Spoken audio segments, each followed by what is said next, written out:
Welcome to the next episode of Captain's Quarters Podcast. And I'm Captain William Mayhem. And I'm Quartermaster Morgan. And I'm Navigator Davey Longwood. And now we're going to the show. Ready? Fire in the hole.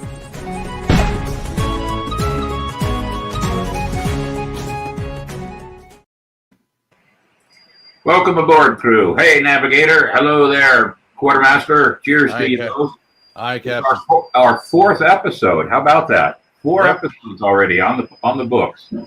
We're at about 125 subscribers right now to our YouTube channel. We're getting better than 200 views on everything we post right now.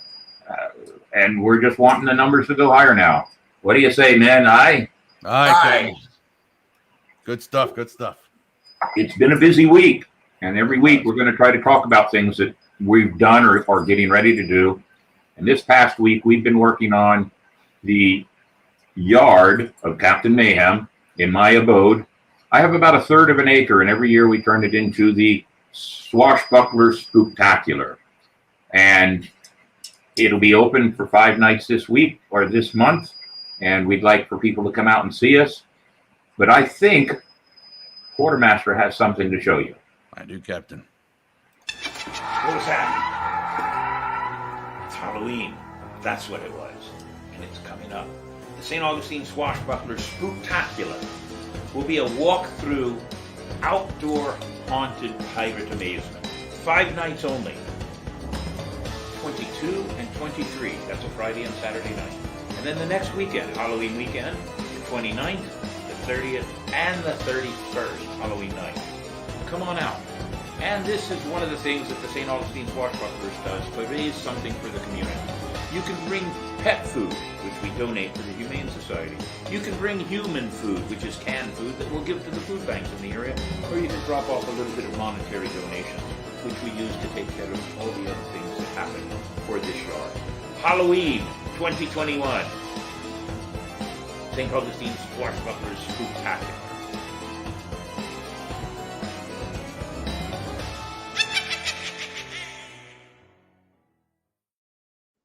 So there you have it, our St. Augustine Swashbuckler Spooktacular. Ladies and gentlemen, as the video says, this is one of the things. We also do a Christmas village that we'll talk about in time. But this is one of the things we do to raise money to help our community, the Humane Society. And last year we donated 250 pounds of food to the Humane Society.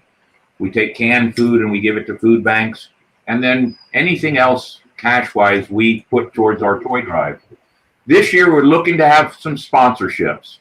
If you'd like to sponsor and be a part of the Spooktacular, we're only looking at $50 and $100 sponsorship packages.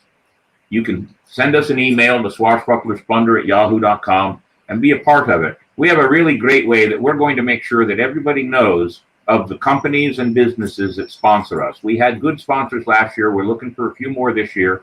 And not only will we display your logo in our haunted yard, our pirate yard, but we will be posting your involvement with us on social media, along with our podcast, but we do use Facebook. We have the Facebook crew page, and with all the 43 members we have, that's their personal pages. Plus, I also am attached to about 19 other pirate or entertainment pages. So we're looking at attaching your logo. If you want to support us, your logo will be attached onto better than 50 Facebook pages around the world. So if you're interested, we'd love to have you help us out. Doesn't take much, but every little bit helps. So thank you very much for that. Okay. We also, let's see, the Pirate Museum. This is week 3 of our treasures, is it not? It is, Captain. Week 3 of our treasure. And this week's treasure is pretty interesting. Believe it or not, it is an ink block, a printing block with the Jolly Roger upon it that we know is from about 1740. And it is one of Pat Croce's collections that he has. And it's very interesting. It is one of the hidden treasures on our treasures of 12 in the museum that you can actually see. And that's one of them right there. That's the third one. Next week, who knows what we show you. But hopefully they can find it. That's it. They have to find it. Notice we're not telling you where they're at. We're just telling you what they are. And it is one of the grand things about coming to the Pirate Museum. Grab one of the maps, do the treasure hunt, and on the back there's activities for the children, games and questions and maps to look at. So it's one of the grand things about the St. Augustine Pirate and Treasure Museum. On that note, we have another event coming up that I'd like to brag about just a little bit. It is Ancient City Kids Day, and this is their 25th year. What's really fun about it, it's at Francis Field by the parking garage in St. Augustine, Florida. What's really fun about it is that it's free. Everything is free for the children. Everything. The games, the activities, the cop cars to ride around on, to do whatever, all the things are free. Well, this year they contacted me and they asked if they could use, come up with a pirate image to be included in their logo. And there it is, ladies and gentlemen. Look familiar? Yeah, maybe that is. Yes, ladies and gentlemen, it is me. It was taken from a picture that I did several years ago that just happened to be a great accidental picture of me standing on the water doing that exact pose, and the moon was about 4 inches off my hand. It was a great pose, a great picture, and they took it and put it in all of these colors. And Captain, we're also going to be there, the podcast. That's right. You're absolutely right, Quartermaster. We'll be there with our traveling museum. The podcast crew will be there. Powder Monkey will be there. We'll have some pirate games to be there. And they've asked me to close the entire day. The day starts at 11, ends at 3. So at 2:15, I'll be doing a grand magic show to close out the entire day. Magic show by Captain Mayhem, the pirate magician of St. Augustine. So it'll be a grand day. That's October 23rd. And here's the fun part for me. That logo, they're putting it on T-shirts for all the children, and every child gets a free T-shirt. They're talking about thousands of T-shirts with Captain Mayhem all over them, roaming the city. Aye, that's a pretty good thing. What do you think? Captain, the event is also 11 to 3, right? Yes, it is 11 to 3. 11 to 3. It's only 4 hours, but it's an awful lot of fun. Now, I will throw a teaser in here. There's another event that same day. We can't attend that event, but I am helping that event by having them as guests next week, but we'll tell you more later on in the episode, just to let you know. We get calls for all kinds of events. Swashbucklers can't do them all, but we try to help, and if we can't be there, we'll do whatever we can to be a part of every event we're there for. So there you have it. But I think it's about time for our guests. What do you say, Quartermaster? I agree, Captain. And Navigator Longwood, what do you say? Oh, yes. It's an exciting guest. Yes, very good. This is Matthew Frick. Now, Matthew Frick is a good friend of mine. He works at the Pirate Museum with me, and he has written several books already, but his newest book, which has just been published over the last 2 weeks, is A Gold Chain, a Wooden Leg, and a Treasure Chest, the true story of Thomas II, the pirate of Newport, Rhode Island. But we'll find out more about it as we talk to Matthew Frick. And ladies and gentlemen, here's Matt to say hello. Hello. Hi. So, we have all kinds of questions for you. All right, I'm here to answer them. Good. But let's tell everybody, I do a lot of the tours, but you do tours in the museum also. I do. But is it an unofficial or official title now that you're like the museum curator? It's official. I am the curator. I fell into the job really as fixing and cleaning anything that comes around. And so I make sure that all of the displays and everything are properly set up and then cleaned, and then anything that's not working, if it ain't working, then I got to fix it. So. And that talent comes from the fact that, and this is a great segue, that talent comes from the fact that you actually were in the United States Navy also. I was. I graduated from the U.S. Naval Academy in 1995 and then spent 20 years as a ship driver in the Navy. So I got to sail many, if not all of the waters that the pirates that we know and love sailed in as well. All the Atlantic Ocean, the Indian Ocean? The Indian Ocean, all the way into the Persian Gulf, the Pacific, so around the Galapagos, which even Thomas II was around as well, all the way around through the Caribbean. We even lived in the Caribbean for a while in Puerto Rico. Did you really? That's really cool. I have yet to have gone to Puerto Rico, I often make a mistake with my quartermaster, but my quartermaster is not Puerto Rican. He's Cuban. Just want to make sure everybody knows I got it right this time. Right, quartermaster? Thank you, Captain. I. Hey, you guys asked me to be a part of this show. You don't know what I'm going to say, right? That's the best part. Good. That was good. It is.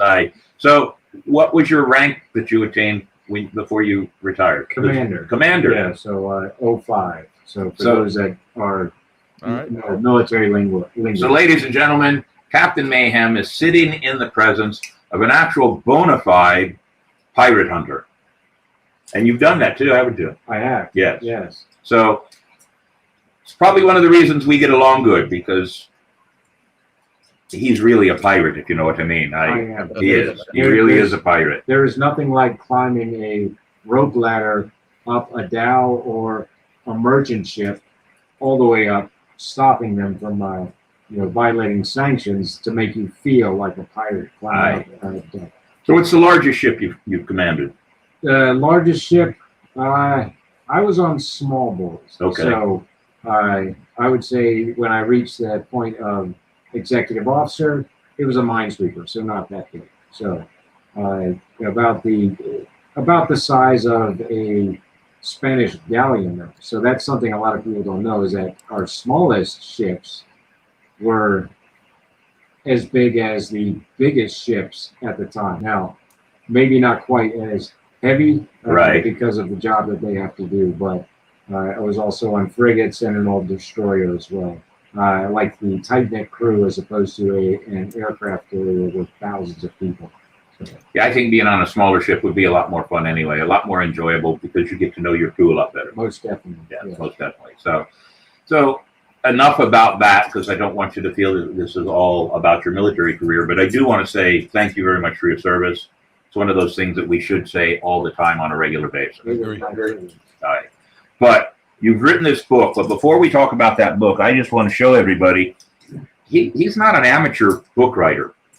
For my birthday this last year, he gave me a copy of all three of his books, all three of them, and it's kind of a trilogy, right? Yes, those ones do definitely connect with the main characters. Started one, and it just went from there. And so I have them. Ashamedly, I have to say, I haven't read them yet. But as I get older and have more time to sit around, I'm sure I will be reading them soon. And Captain, we have something for our crewmates to see and find him. All right, very good. So there's the three books that he wrote, and then there's the pirate book. And it just so happens that I have one right here in my hand too. So go look him up on goodreads.com, Frick, and find out about his other books. I've read bits and pieces of the other three, the epilogues and the whole 9 yards. So they're very exciting sounding, and I'm looking forward to reading them. My problem is when it comes to reading a book, I want to sit down and read the whole book cover to cover. And if I can't do that, if I can't devote an hour or two to book reading, I won't do it. Understand. That's just the way I am. It's like watching 10, 15 minutes of a movie and then stopping. It's no fun. Yeah. But I happen to have his newest one right here. We'll put it a little closer to the camera so you can see. Ladies and gentlemen, there it is. And it is actually an autographed copy for my collection. So I'm very pleased to have this in my collection. Maybe one of these episodes we'll talk about the pirate book collection. That whole bookcase over there is all pirate books. Nice. That's a lot of pirate books. Yes. Well, when I leave here, it might be a few short. Okay, there you go. Well, see, I told you he was a pirate. But let's ask the most important question. Why Thomas II? Why Thomas II? Well, I could say that it was because I was born in Rhode Island, in Newport, Rhode Island. That would be a good answer. Which I was at the Naval Hospital there. But that's not it. It's actually when I started working at the Pirate Museum. And they have the treasure chest that belonged to Thomas II. And so when I started working there, I thought, wait a minute, that's Thomas II that I knew of his name from reading other books in the past, but never got into it because everybody thinks about, as any, especially American child, grows up learning about Blackbeard. Right. And so they learn about them. And then now you've got Jack Sparrow to think about as well. So a lot of people get into that. So never really delved into the true story of them. But what got me was the treasure chest. I wanted to know more about the history of that treasure chest because it's a physical thing. It is, and it's a great thing, and we'll probably show pictures of it one of these 12 weeks or so.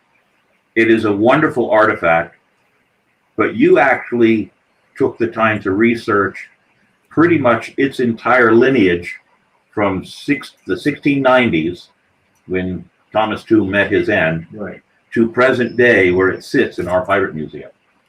So if you do the mathematics on that, 1690 to 1790 to 1890 to 1990, that's a lot of time it frame. is. And you've actually been able to pretty much account for the entire time frame, right? For most all of it, yes. And it goes back to books that people have written, and they've said certain things about Thomas II's life, and I'm trying to get it. And then actually what spurred the ability for me to discover all of this was in a book that I bought in a used bookstore on Atlantic Beach when I was stationed in Mayport back in 1997. So a long time ago. Right. I had this book on my bookshelf, and I open it up, and there's a picture of a woman, and it's just got her name.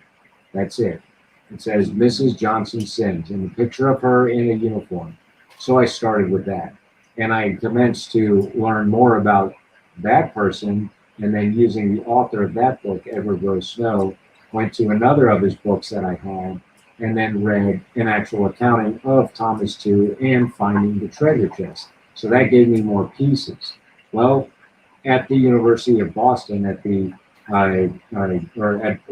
Boston University, at the Gottlieb Archival Research Center, they have cases full of Edward Rose Snow's collection that he used for transactions and for writing his other books that he had written. All about pirate history. Most about pirate history, a lot about maritime history. There, he lived in Boston. He was also called the Flying Santa. Really? He used to fly in airplanes and drop gifts to lighthouses. Now that sounds like something I should be doing. I think so. So you had access to all of this data by other authors that you read this and read that, and this falls in line with what I tell people a lot. History is an assumptive thing. We don't know everything about 100% about history in any way, shape, or form, especially prior to the invention of photographic equipment or recording equipment. Correct. Because everything that we get, and this is a perfect example, your research, everything we get is bits and pieces of a puzzle. And those bits and pieces of the puzzle are written in, documented in the frame of mind of that person that did it. That wrote it. Right. And so you have to take those things and then try to mix them together and mesh them together. And then you come out with what you can assume to be solid history. And that's what you've done for Thomas II. And that's what I've done. This is the book that I've written, The Gold Chain, The Wooden Leg, and the Treasure Chest, is the first book written singularly about Thomas II. He's usually mentioned as either a platform for a larger book, just using bits of his pieces to talk about the economy or the social history of the time. And so you really don't get a lot out of it. Right. And the other way that he's mentioned is as a bit where it's just repeat of the past books that were written, in particular by Captain Charles Johnson, who wrote a general history of the robberies and murders of the most notorious pirates. Now, do we have that book at our museum? We do. We do have that one in our first museum. edition copy, which you cannot even find electronically anywhere. It's extremely rare. And I actually had to go and consult that from the museum to go and verify that what was in volume 2, or in the second edition and the third edition, because the third edition does mention more about Thomas II, but the second edition mentions a little bit. The first edition mentions nothing. It talks about a pirate doing a certain thing, and I knew that they were talking about Thomas II, but his name was not mentioned at all. And I can only verify that by taking the book that we have at the museum with white gloves, Yes. and looking at the actual pages to verify.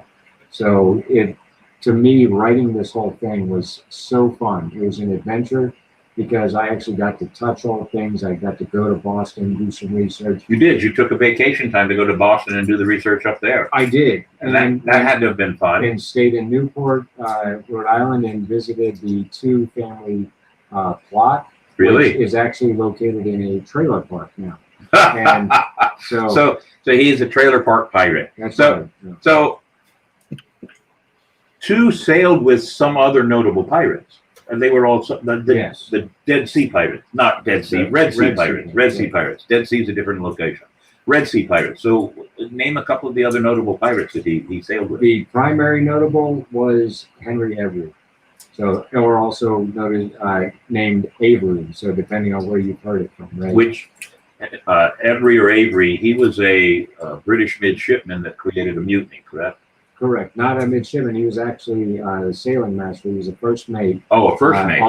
On a British ship that was part of what was called the Spanish Expedition Shipping, where they were going to go and then conduct trade with the Spanish, and then also help repel the French from the Spanish authorities. It was part of an agreement between England and Spain. See, nobody liked the French back then. Nobody did. Nobody. No. Not at all. Right. They didn't.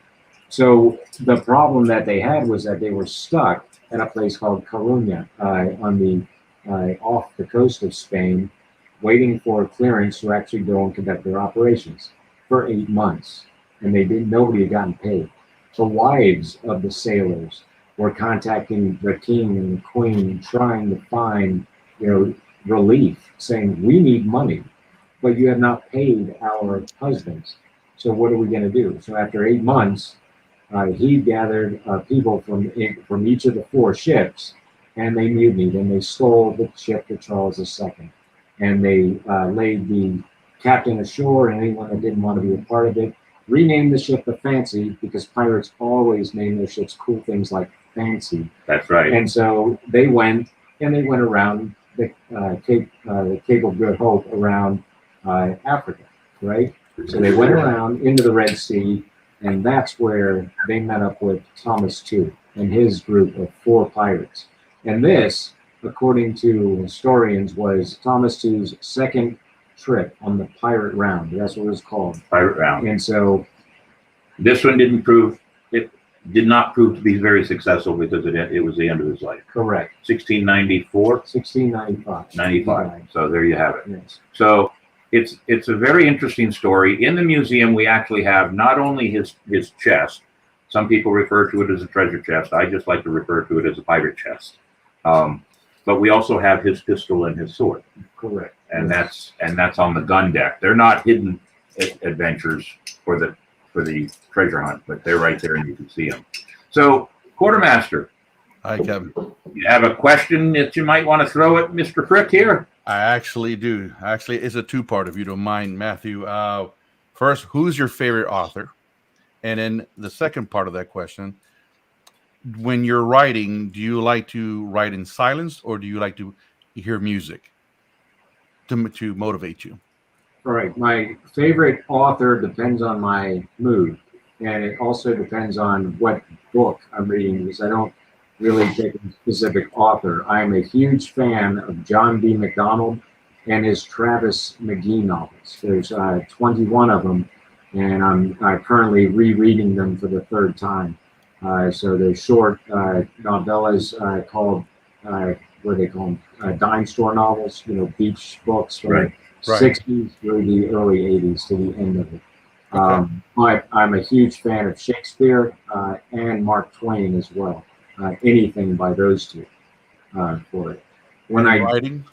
In writing, depending on what I'm writing, it's generally music in the background anyways. And so it's usually some type of Baroque music that I can put in the background and then provide,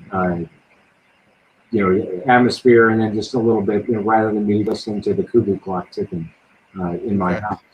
But when I'm writing fiction, what I also do is I create a soundtrack for that book, because I have already outlined the whole thing before I commence to writing, and I have a scene, a song that I attach to every scene, make it onto a CD, and I listen to that when I'm in the car. So that way I'm actually mentally writing while I'm in the car. So if I'm driving somewhere, then I can still be thinking about the book. Because currently, right now, I'm working on a book that I started before I got into the Thomas 2 book. So I'm back to that. So I'm back in the fiction world, as it were.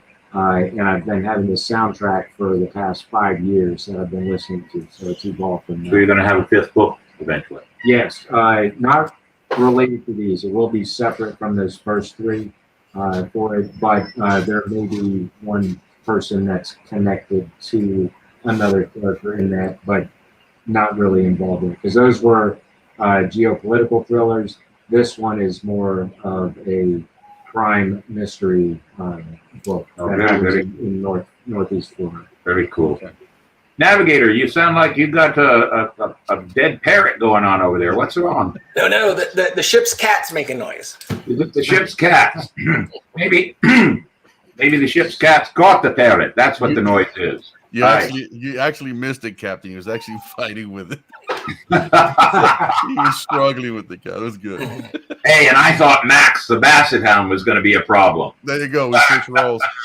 Hey, real quick on that note, just real quick to all of our listeners, when they either live or when they listen to us recorded, we do realize that those first couple of episodes, the tap dancing of my Max, the basset hound, was very aggravating. If you thought it was aggravating to you trying to listen to the show, I got to tell you, it was aggravating to me because I didn't know if I should shoot him or throw something at him because it was aggravating to me. Well, we've made a couple of attempts, and we're trying to make sure that it's not going to be a problem. But for those of you that it was a problem, we hope that it hasn't discouraged you from listening to us, and we apologize. And there may be some times where I don't have a guest here.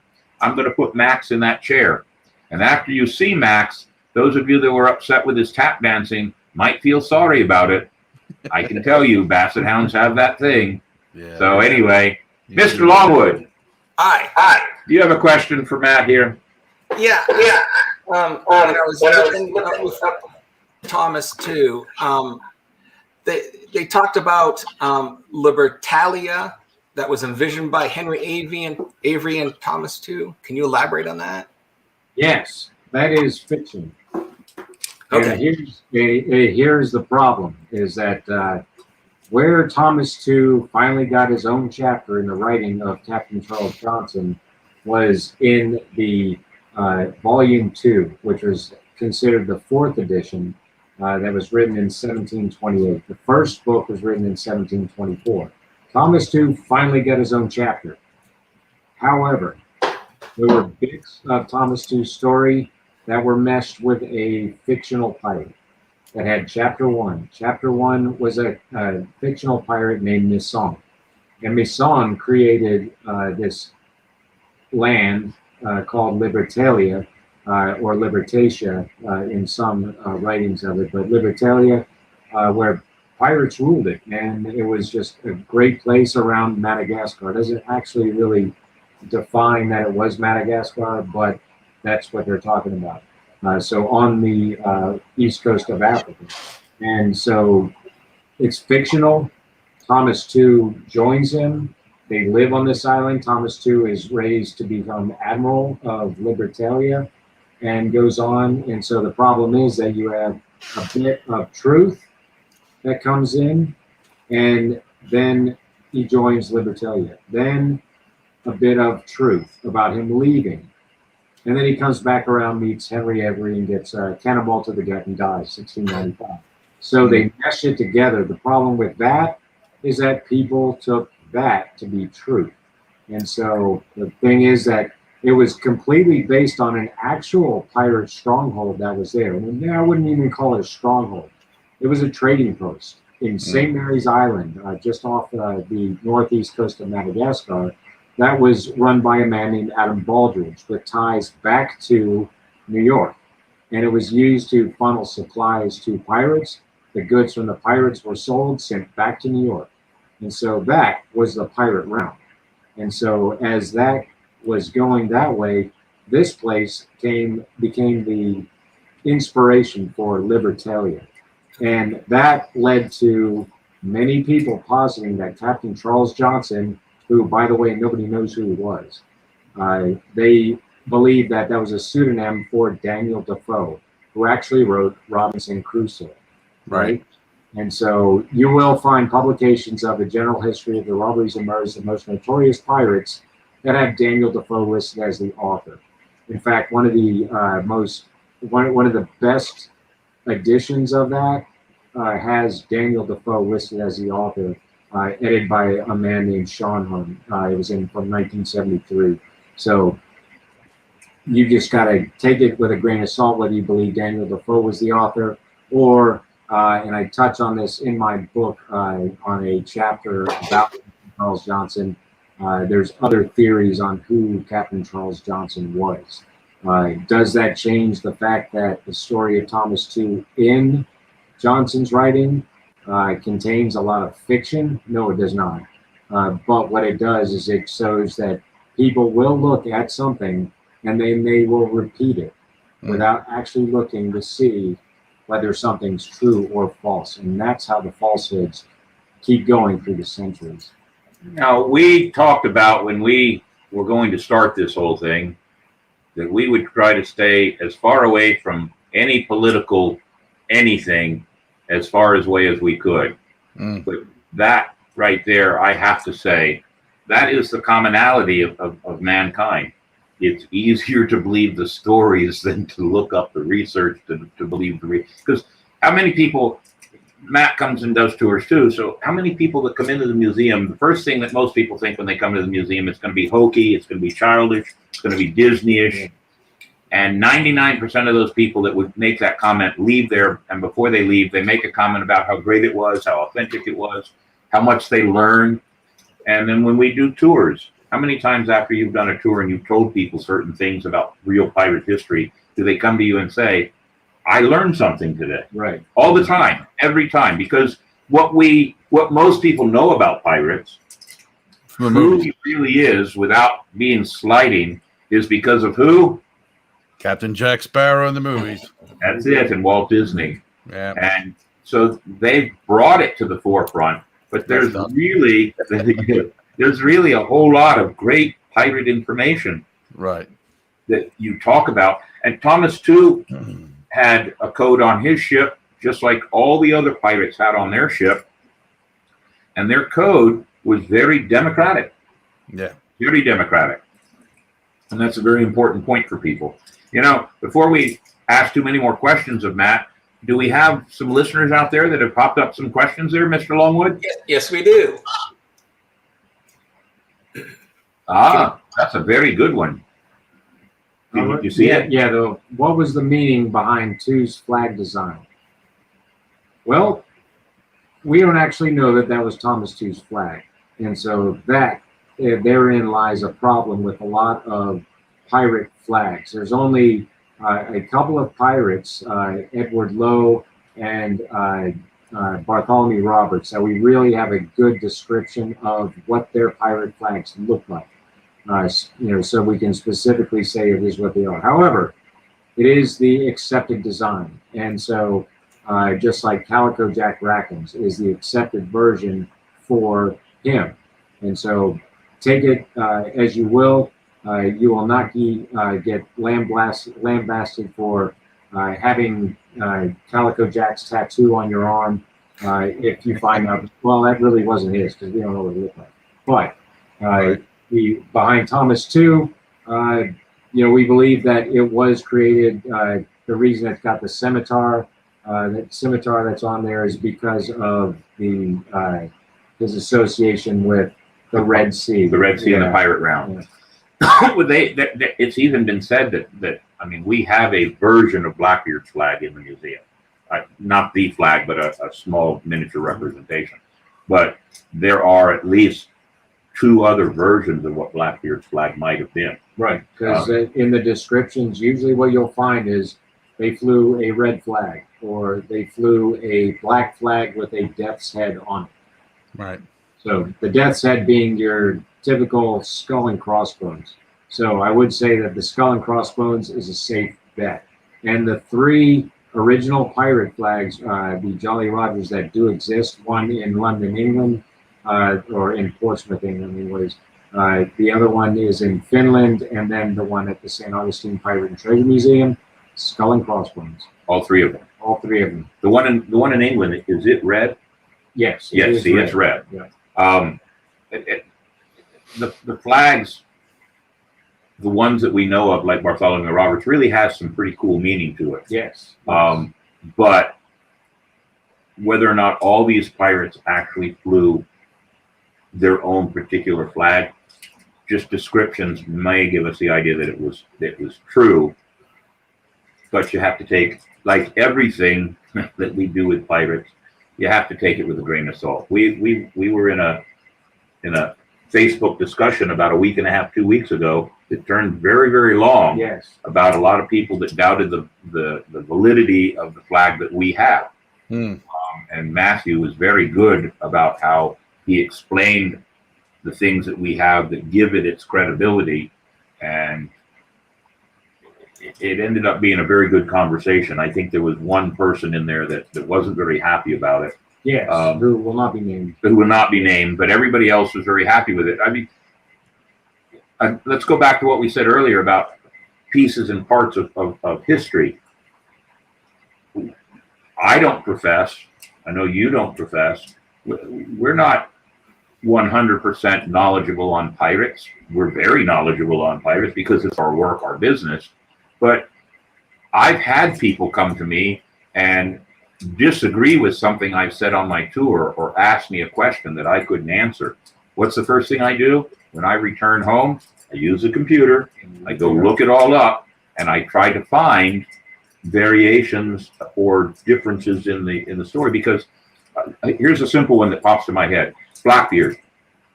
When it talks about Blackbeard's wives, you can find stories that said he had 14 wives, 15 wives, 17 wives, 12 wives. Who's right? I always tell everybody that no matter what the number is, if it's 15, that's 15 wives too many. But that's just me. So everything is interpretive. Right. And we can take those things, and you had to interpret a whole lot of data to write this book. Correct. And I do have to tell you, from some of the things that some of our people in the museum have been saying, like Jack and Laura, they're people that work in the museum with us. They've been telling me that the book has been selling pretty good. Yeah. A lot of people are interested in it. So we may have to have a book signing day with you. Yes. So I think it would be a lot of fun. Have we got any other questions? Yes. I want to know if the new book or any of your books are on Audible. They are not. And part of that is the cost of doing it. There are new ways where potentially I could record it and do it, but I have not gotten that far. It's another avenue to go down, but I haven't felt the need to go down to it yet. So even from my first book that I published, ever since then, people have asked me, is it available on Audible? But I have not had the money to invest in getting it translated, getting someone to actually record it and then put it into in Audible. And you really don't want to sit there and listen to, in the case of the first book, 367 pages of me talking. You don't want to do that. Maybe, Adam, that'll be something that we talk about as a potential game plan for the future for us pirates. Mason, I already know how, but some here might not know. How did Thomas Tew meet his demise? All right. Well, he was his sloop, the Amity, was attacking an Indian pilgrim ship where they take pilgrims from Surat, India to Mecca, right? So the people would go off and then do the Hajj and they'd come back. Well, this one, the Fateh Muhammad, was one of the trail ships of a ship chain of 25 that had passed through in the night. He went and then actually got separated from his group that included Henry Every and then Thomas Waite and a couple of others, and got into an engagement with the Fateh Muhammad. They got a lucky shot off, and he caught a cannonball to the gut. and so he died there. And so, how do we know that? Captain Charles Johnson. But is there anything to dispute that? No. But we do know that he died during this engagement because there are actual documents reported at Adam Baldry's outpost on St. Mary's, where the crew reported to him because he kept a log of all the ships that came in and out, what was sold, what was sold to them, and then sold to him. So these pieces of history, these writings, really are what we have to verify the things that were written. And so while Captain Charles Johnson may take a bad rap from volume 3 or edition 3, and then volume 2, which is edition 4, having fiction in it, 90% of everything else has been proven out by other documents. So that's where we get to look at it and say, well, then we'll believe it because we have nothing else to contradict it for it. So that's how he died, a cannonball to the gut. We do know that he didn't necessarily, his crew didn't necessarily give up because the Amity actually made it back to Madagascar. So if they would have given up, they would have been captured, the Amity would have been sunk. So it would not have made its way back to Madagascar, as noted in Adam Baldry's log. So there are little bits and pieces that you can take out as false, but the main timeline and stuff you can prove out by looking at other documents. What else do we have, Mr. Longwood?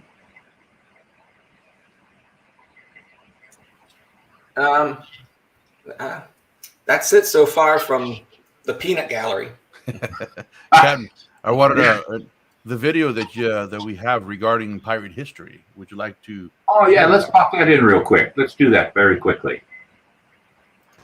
Captain Mayhem here, all the way from the historical city of St. Augustine, telling you a little bit of historical knowledge on pirates. The golden age of piracy starts around the 1680s, ends around the 1720s. And depending on which historians you want to talk to will depend on which of those decades it really does start and end. I prefer to say it's about 40 years, give or take.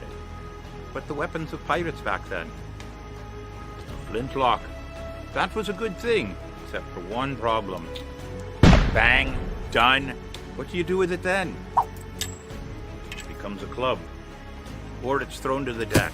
But the preferred is the cutlass, a shorter sword, edged on one side, blunted on the other, wouldn't get tangled up in all the riggings and the sail and the close proximity of all the other people fighting with you.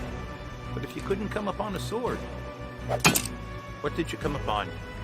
These were everywhere. These were all over the ship. Belaying pins. Now, they're called belaying pins because you're belaying the lines. You're striking the lines, making sure that everything is taken care of and taut, so that the sails are out or in or however it needs to be. But this is what you wrap your line around. And these are readily available to pull out, grab, and use as a billy club. And this was one of the other preferred weapons of pirates. Flintlock, cutlass, blunderbuss, and belaying pin. Now, in the words of Bartholomew Roberts, in his code, all men shall keep their piece, their pistol, and their cutlass clean and ready for action at all times. Pistol, you know what that is. Cutlass, you know what that is. See if you can figure out what piece might have been. I'll leave it at that for the next time we talk. And that might be on Captain's Quarters Podcast every Sunday evening at 9 p.m. Watch us. We wish everybody at Panama City Beach and the Pirates of the White Sands and the Pirates of the High Seas the best in their upcoming event. Virtual as it is, it's still fun to be pirates. Congrats and good luck, and we'll be talking to you soon.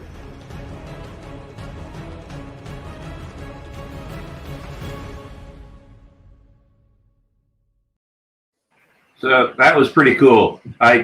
We have some really good. I have some very good tech people. Quartermaster Morin, Davey Longwood. Without them, so It's here a compliment, is the sir. thing. Yes, look at that. There's a compliment. You look far too young to have accomplished so much. Why, thank you very much, Donna. Oh, wait a minute. That's probably for Oh, Mr. Frick there. So let me give you a quick background on that video. Panama City Beach has a pirate festival every year on this weekend that we're experiencing right now, Columbus Day weekend. And last year, because of COVID, they had to cancel it. And we did some videos for them, and they did a virtual weekend. Well, this year, they were going to do it, and then it got canceled about 10 weeks ago. This Panama City Beach was just too nervous with the uptick of COVID that was going on in the Panhandle, and they dropped it. So they asked us to do some more videos. So we did that history one. We did one that was all of our crew gathered around Captain Mayhem's fire circle. About 25 of us that night, actually. Well, we have a crew of 43 right now, so 25 of us. That's a pretty good crew. They all gave their 2 seconds of congratulations. And then we did two small magic videos, which we might show down the road on the podcast, because I do magic.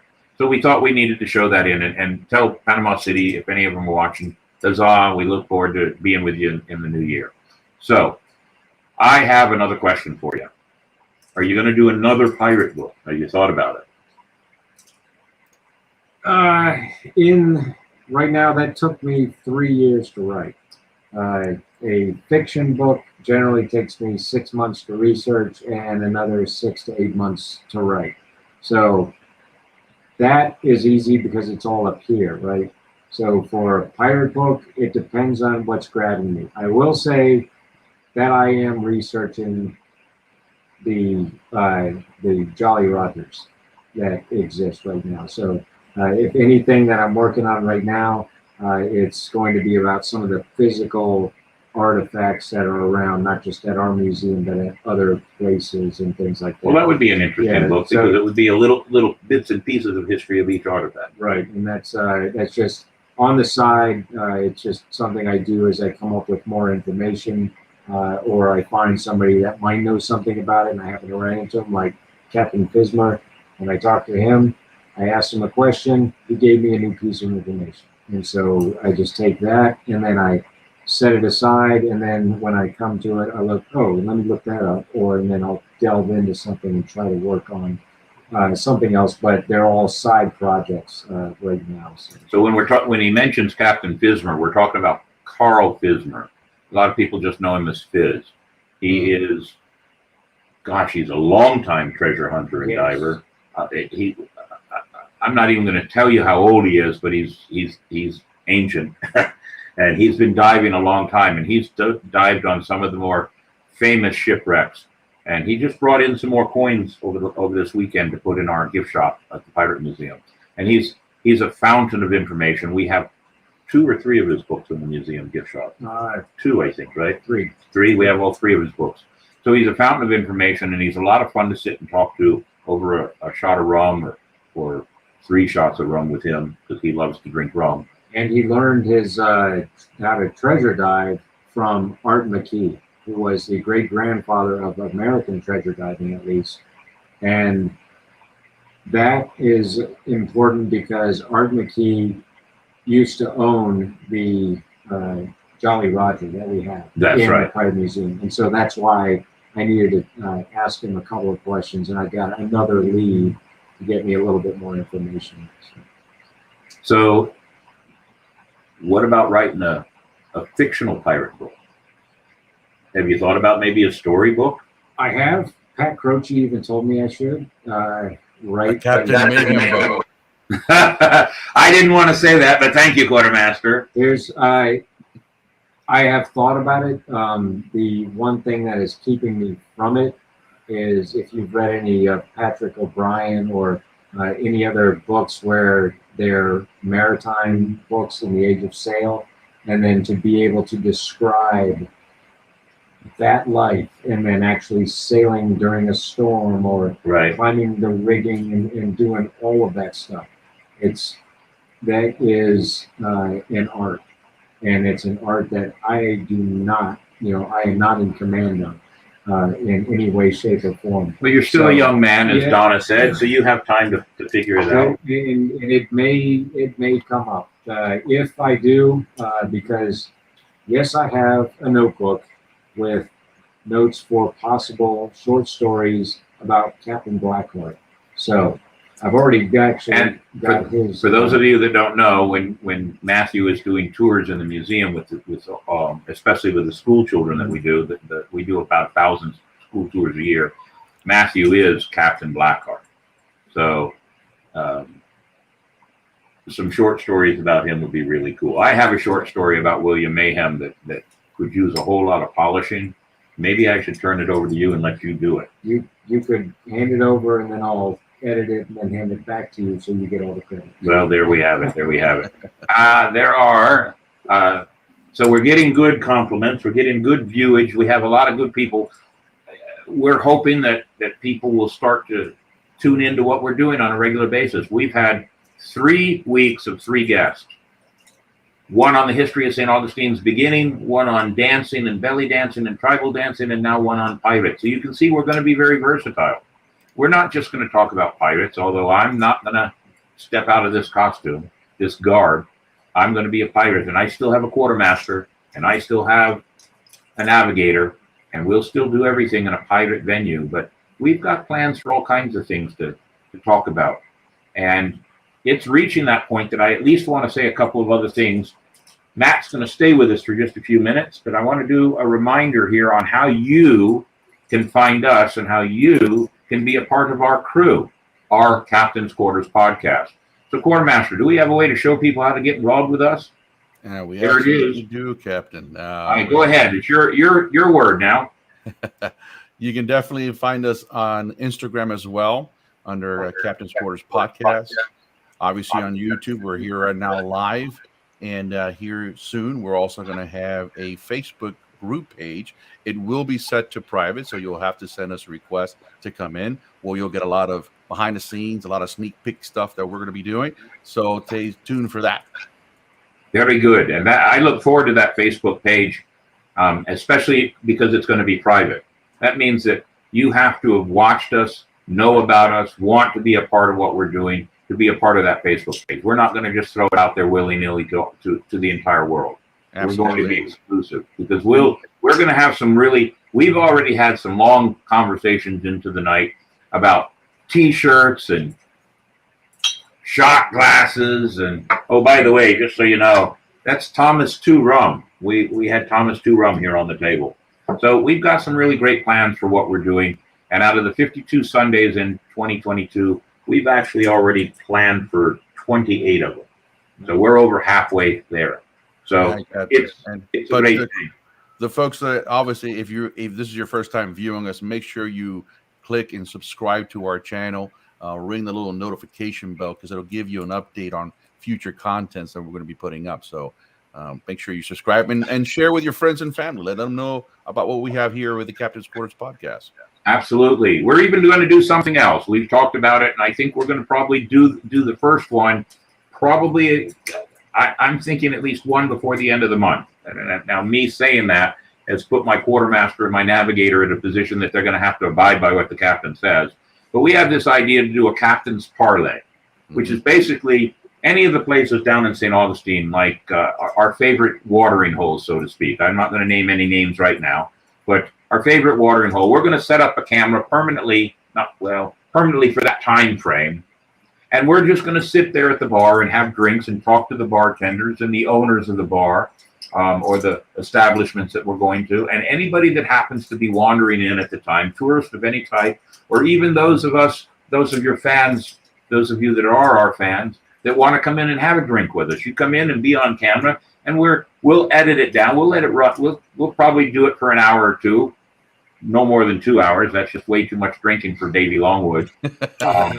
But we'll then edit it down, and then we'll put it as a separate midweek posting on our YouTube page so you can see what we're doing. And then you can see some of the things that we're actually interested in promoting. Some of our friends at some of the great watering holes, the great tourist attractions, whatever else we can come up with in the museum. I've already picked out the first two. The first one, the first two actually are pretty much attached to the Pirate Museum. I won't say anything more than that. You can figure it out. But let's talk about next week. Next week, we're going to have 2 guests. Not sure how we'll fit them in here, but we're going to have two guests. And they're part of the St. Augustine Heritage Association, because on the 23rd, this is that event I told you about earlier in the show that we've been asked to help, but we can't be there for their event because it's the exact same date and same time as our event. Now, I've already talked it over with a couple of my crew that we're not going to be involved in our Ancient City Kids Day, and they may go make a physical appearance at this historic event that day. But they're going to come in and talk to us next week about the Menorcan culture of St. Augustine. The Menorcan culture is very important to St. Augustine. The history of the Menorcans here in St. Augustine is hugely important for one of my favorite reasons, dado peppers. But we're going to bring them in, and in fact, Miss Cassetti is related to the Menorcans. Her lineage is all the way down to the Menorcans, so she's the best expert to bring in here. And we're going to do all this next Sunday. So if you want to find out a small slice of St. Augustine's history that's not Spanish but Menorcan, and very important to the city of St. Augustine, then you should tune in next Sunday at 9 p.m. and be a part of the Captain's podcast. What do you say? Is that a good idea for Captain Martin? All right, Captain, the actual announcement for next week's video is already up, and all they have to do is go on there and click on the reminder, and it will remind them that that video will be, or that podcast will be airing at 9 p.m. on Sunday. Perfect. Well, we look forward to having a whole lot of you being a part of what we're doing. And it'll fall in line with all the other things that we do here with the Captain's Quarters podcast. So we look forward to having you there. Is there anything you'd like to, are there any other questions that have popped up? Because I want to give Matthew here a chance to maybe close out his segment here, because we're almost reaching our time. But I'd like Matthew to close out with some other words of great wisdom. I will say this. I enjoy working with Matthew, because when we're in the museum together and it's kind of slow, we'll talk about things. There was a, and I don't remember what channel it was on, History Channel, I think it was. Remember the Pirate Nation that was on about 3 or 4 or 5 months ago? Netflix. It was on Netflix. That was a good and one. I watched about the first episode and a half, and then Really? I enjoyed it. Because there were a lot of discrepancies in it. There was many discrepancies. So that's the kind of discussions that we have. If you've seen it, and you watch it again, it is entertaining. The people in there are real, historical. But whenever the historians are on and showing them, whether it's Ed Fox or any of the others, take that as truth, because those are the facts. And then the producers do a dramatic recreation that says nothing. They might even contradict what the historians just said. So keep that in mind. So, Captain, I will make a mental note not to watch any of those movies with you, because you're going to turn it off. I mean, entertainment-wise, it's great, but within the first 15 minutes, there was inaccuracies. Inaccuracies that just made me go, ah. Now, again, I'm going to go back and say I'm not an aficionado completely on pirate history, but I do know that the golden age of piracy starts before 1700, and they claim that it started in 1750, and that was really a hard thing for me to hear. So it's when you watch some of these shows, you have to watch and pay attention, and we don't want to. I don't want to necessarily totally badmouth them. I guess more of the point of this conversation is that when something we see on TV, National Geographic, Netflix, or whatever else, Matthew and I get to have some great conversations about it. Right. I think you can correct me if I'm wrong here, but I think in almost the entirety of all our conversations, we are always on the same page. Yes. We are always on the same page. And that comes, Captain, because we both realize that we don't know everything. And so that's true. If there's a point, it's like, okay, yeah, and we'll have that discussion. And so because we're both open-minded, that makes it easy. There are many things that I learned from guests that come through. And just one pointed note, I'm going to throw it out because it's a really cool, quick fact, is that there is only one country in the world that allows privateers and that is the United States. We were the only ones that did not sign a convention in Paris in the 1800s that abolished privateering. And so we're the only ones. Article 1, Section 8, U.S. Constitution. You know where I learned that from? One of our guests that came through. So, And I'll throw one extra point in. Several years ago, when John McCain was still alive, he actually tried to get Congress to the idea that having privateers once again to take care of the issues of Somalian pirates was a great idea. Got voted out completely. Nobody liked the idea. And that's why our United States Navy, funded by us taxpayers, goes over and takes care of it. Yeah. It would have been a better idea to go with what John McCain wanted, and that was to have privateers doing the job. But it never worked. Brilliant. Yeah. But it was a great idea. Hey, So- Captain, Yes. we're pulling into port. Aye, well, here we are. It's time for us to say our goodbyes. We have a little bit left to give a cheer with, but go ahead. What is it we always say at the end of a show? Part of the podcast. Part of the crew.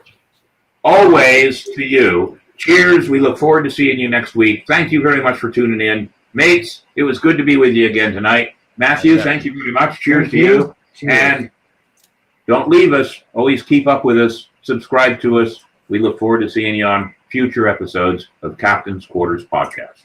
Cheers. Cheers.